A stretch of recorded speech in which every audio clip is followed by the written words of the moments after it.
curl friends, so today we're going to be creating our very own DIY crochet wig. I'm loving your natural hair. I'm loving your natural hair. So you're just going to need a few inexpensive items: a weaving cap, a wig cap, as well as some braiding hair. I used 4 packs. We're starting off with our weaving cap. This is what we're going to attach the braiding hair to. Now this particular cap came with an open top. There are some wig caps that will be coming with a closed top, but this particular one did not come with it. So I'm just going to go ahead and sew the ends together to create a closed top. Obviously in the beauty supply store, this will be the cheapest option if you're really on a budget.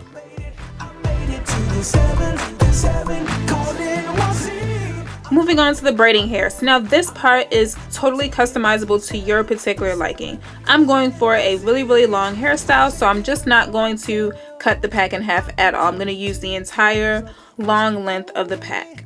So this is what I'm pretty much doing. I'm taking the latch hook and I am pushing it under 2 loops. The hair is folded in half, so you will end up with a loop on one side and the braiding hair on the other side. And you're just going to pull the hair through the loop twice and pull the hair down to secure it.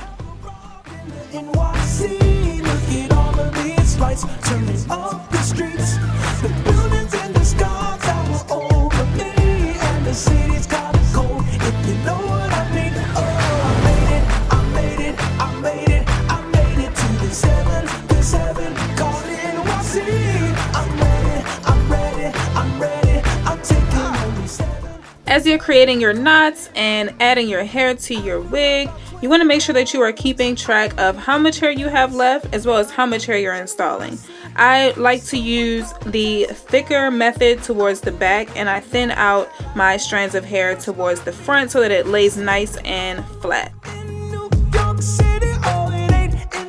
As I get halfway done with each pack, I try to make sure that I'm detangling the hair as I go. You definitely don't want to wait until the end to detangle this hair if you're using 100% Kanekalon hair like I am. The hair is synthetic hair. It will get very matted and tangled really quickly. So I want to reduce how much hair I'm shedding and how much tangles I get towards the end.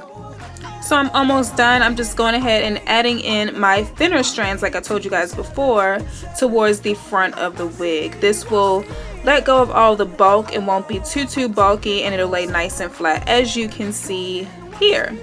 So now that I'm all done, I'm going to use my big paddle brush and get rid of any of the loose or shedded hair. That way I don't have too much shedded hair all over the place. And this is the final result. Taking it a step further, you can add on your own wig cap to prolong the longevity of this crochet wig. With crochet wigs, a lot of times you will find that your cap will shrink because it is a mesh cap. This is totally normal. So to stretch the cap out and make it nice like an actual wig, I'm going to go ahead and take off my crochet wig and add on my cap to my mannequin head. If you have a definite part, make sure to keep track of that part so you know where you're laying this wig. Now I'm just going to go ahead and attach my crochet wig on top of the wig cap and add my stitching process. This is totally easy to do, and I promise you it'll save you a lot of time when you're styling your hair in the mornings. So I'm just going to go ahead and sew down the cap to the wig cap. That way it's nice and stretched out. And there you have it, your very own DIY crochet wig on a budget, girl. So now that you've got your foundation done, your wig is pretty much complete, you can go ahead and customize it to your own liking.